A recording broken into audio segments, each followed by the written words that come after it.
On va considérer qu'on est dans une grande surface, Emmanuel. Je suis en train de faire mes courses, c'est samedi après-midi, tout se passe très bien, et devant moi, ce jeune homme s'écroule. S'effondre. On va prendre comme postulat de départ que je n'ai, contrairement à vous, aucune formation de secouriste. Très bien. Qu'est-ce que je fais? La première chose, déjà, c'est d'approcher la personne, d'approcher la victime, de faire attention à soi parce que, voilà, elle pouvait tenir des affaires dans ses mains, on pourrait avoir des bouts de verre, on pourrait avoir des plastiques. Regardez l'environnement. Regarder l'environnement pour éviter de se faire mal. Voilà, là, ça va. Bon. La deuxième chose, en centre commercial, on est rarement tout seul, quand même. Ouais. Donc la première chose, c'est qu'il va falloir aborder la victime, d'accord? C'est-à-dire, regarder son état. Est-ce qu'elle vous parle? Est-ce qu'elle respire? Et il ne faut pas être trop, en fait, quand on fait ça. Il faut qu'il y ait une seule personne qui le fasse. Parce qu'il y a la majorité des arrêts cardiaques se font sous les yeux de témoins. Exactement. Plus de 75% aujourd'hui des arrêts cardiaques se produisent devant quelqu'un. Ouais. Donc ça, c'est important. Ça veut dire qu'on peut potentiellement aider et prodiguer des gestes rapidement. Bon. Donc la première chose, ça va être un constat. C'est déjà, est-ce que la personne bouge? D'accord? Donc on peut lui demander de serrer les mains. D'accord? On peut lui demander d'ouvrir les yeux, des questions simples et des ordres simples. D'accord. C'est franchement la Là, visiblement, non. Visiblement, elle ne répond pas. Bon. Donc la deuxième étape, ça va être de constater est-ce qu'elle respire. Comment on fait? D'accord? Comment on fait? Tout simplement, on va aborder la victime. Donc on va faire ce qu'on appelle une libération des voies aériennes. En penchant un peu la tête en arrière? Exactement. Et je vais venir donc au-dessus, me pencher. Donc je peux me protéger un petit peu avec la main, puis la main, là, ça va. L'avantage, c'est que je sens s'il y a de l'air ou pas. Un souffle. Exactement, voir s'il y a un souffle. Et puis je vais compter en fait jusqu'à 10 secondes dans ma tête. D'accord? Donc on compte jusqu'à 10 en fait dans ma tête, tranquillement. Je peux éventuellement aller mettre la main sur le thorax et l'abdomen pour voir si ça bouge ou pas. D'accord. Exactement. Maximum 10 secondes. Pourquoi? Parce qu'il faut aller vite derrière. Ouais. Mais là, effectivement, elle est inerte, elle ne bouge pas, elle ne respire pas. Alors, c'est ça qu'est-ce un que arrêt je fais? cardiaque. Ok. La victime, c'est ça. C'est quelqu'un qui est inconscient et qui ne respire pas. D'accord. Deuxième chose, vous êtes dans le centre commercial, donc les gens autour, on va leur demander d'alerter les secours. 18 ou 112? 112. 112 en priorité. Voilà. Alors, on peut également rajouter le 15 parce qu'on est sur une urgence médicale et qu'il va nous falloir rapidement aussi des médecins. Quelles sont les 3 informations que je dois donner à la personne qui est à l'autre bout du fil? La première, c'est le lieu précis. Le plus précis. C'est-à-dire au 2e étage du centre commercial, la porte numéro rue Sainte-Catherine à Bordeaux. Exactement. Voilà. Okay. Après, l'état de la personne. Donc là, on a constaté qu'elle était inconsciente et qu'elle ne respire plus. Dire concrètement que c'est un arrêt cardiaque. Pour les secours, c'est important, notamment pour les moyens qu'on va engager. Bien sûr. Si elle est seule ou s'il y a plusieurs personnes. Exactement. Et puis, troisièmement, si vous êtes secouriste ou pas, parce que ça peut tout changer pour un... Exactement, parce que pour votre interlocuteur, il va pouvoir axer sur d'autres gestes. Alors, on va accélérer un petit peu. Ensuite, qu'est-ce que je fais? J'ai demandé à une autre personne de rester en lien avec les secours au téléphone. Donc nous, tout de suite, sans délai, on va attaquer le massage cardiaque.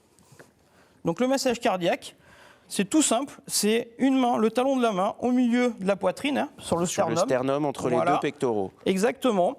Et je vais venir me bloquer là, verrouiller au niveau des coudes. Vos coudes sont bloqués, vos épaules sont bloquées, et c'est le poids de votre corps. Tout à fait. Voilà, c'est pas les bras, on est bien d'accord. C'est le poids du corps. Ok. Voilà, qui va venir me donner la force d'aller appuyer sur le thorax. Si on ne sait pas quel rythme, il y a une chanson qui fonctionne très bien. Exactement. Staying Alive. Staying Alive. Tout à fait. Tout. Et ça fonctionne. Voilà. Et ça, si on l'a dans la tête, ça marche très bien. Tout à fait. On le fait combien de temps? On va le faire tout le temps. Tout le temps. Tout le temps. C'est physique, hein? C'est physique, c'est très physique. Faut penser que l'autre personne qui a alerté les secours, on va lui demander, ou l'opérateur va lui demander d'aller chercher le défibrillateur. Alors moi, je suis allé chercher le défibrillateur et en vous rejoignant, je l'ai mis en route. Voilà. Première chose, on va l'allumer. Facile. Il y a un bouton. Appareil prêt. Voilà. On est guidé vocalement comme ça en permanence. Exactement. Ok, très bien. Alors ensuite, c'est lui qui va nous dire ce qu'il faut qu'on... Voilà, là on vient de le faire. On l'a fait. Effectivement. Donc ça, moi je peux passer directement à l'étape de coller les électrodes. Appuyez sur le bouton enfant. Parce que les instructions seront différentes si c'est un adulte ou un enfant. Ouais. Alors, on y va pour les électrodes. Pour les électrodes, alors, les électrodes, en fait, pour savoir où les placer, c'est très simple. Exactement. En fait, il y a le plan sur les électrodes. À usage unique. À usage unique. On est bien d'accord. Exactement. Voilà, très bien. Alors, une fois qu'on a ça, on le positionne immédiatement. Je vous laisse faire. Ouais. Pour exposer la poitrine nue de Tac. Donc, on suit les images, en fait, hein, tout simplement. Donc là, exactement comme sur le plan. De l'électrode. Et Et lui, il continue à nous dire ce qu'il faut faire. voilà, Tout ça, il faut essayer de garder son calme, évidemment. tout à fait. Mais en même temps, on n'a pas 2 heures. Hein. Oui, Ouais. Comme nous ici, en fait. Appliquez les électrodes de défibrillation sur la poitrine nue du patient. C'est fait. Ne pas toucher la victime. donc une fois que les électrodes sont collées, il fait une analyse du rythme cardiaque. L'analyse en cours, ça veut dire Voilà. que le cœur Ne va... pas toucher la victime. Il va analyser, voir s'il y a ce qu'on appelle une fibrillation, c'est-à-dire que si le cœur il convulse, si vous prévoyez, s'il tremble, d'accord. Masser en synchronisation avec le Et- métronome. Alors, Donc là, une demande de masser. Et vous avez un petit métronome qui va vous donner, en fait, la fréquence. on est complètement accompagné. Tout à fait. Appuyez plus fort. Voilà. Si je ralentis, il va me demander, voilà. Il est capable, en Là, fait, il a senti d'analyser. que vous aviez moins appuyé Exactement. et il vous guide. Puisque dans les textes, on dit que donc on est sur une fréquence de massage de 100 à 120 à la minute Combien de temps, là? pour 2 minutes, puisque l'appareil Ouais. fait une analyse toutes les 2 Appuyez minutes. plus fort. Voilà. Et suivant si j'appuie plus fort ou moins fort, voilà. Il vous dit si c'est bien Exactement. ou pas bien. Ok, très bien. Alors, admettons qu'on ait fait les 2 minutes. Oui. Ensuite, je me dis, bon, le défibrillateur, là, il va falloir l'utiliser parce que ça ne redémarre pas. Au bout de 2 minutes, il refait automatiquement une analyse. D'accord? Il va vous dire pareil, est-ce qu'il y a délivrance d'un choc électrique ou pas. Oui. S'il y a, il va vous demander de vous reculer. Ça, c'est très important. Voilà. Ouais, Parce tout que à c'est fait. quoi? C'est une décharge électrique, En finalement. fait, effectivement, on va envoyer une intensité qui est assez conséquente Donc- pour l'adulte. On a posé les électrodes, on a continué le massage cardiaque. La deuxième personne est en lien en permanence avec les les secours, secours, ouais. qui arrivent dans une moyenne entre 6 et 15 minutes selon là où on habite. fait. Ensuite, il y a le choc électrique. Et là, on ne touche pas la victime. Sinon, soi-même, on le Exactement. reçoit. Voilà. On est d'accord. On s'écarte, on sécurise. Là, j'appuie ici. Voilà. Mais il va 30 secondes, il va faire une analyse. Dans 30 secondes. Voilà. 30 en fait, secondes. on a un petit sablier, on a un petit. 30 un secondes, petit ce qui nous laisse le temps de dire que ce que l'on fait là sur un adulte, on peut le faire sur un enfant Exactement. ou un nourrisson. Tout à fait. On est accompagné de la même manière. On est accompagné, il y a l'emplacement des électrodes qui va différer, mais vous serez accompagné pour poser les électrodes. D'accord. Exactement.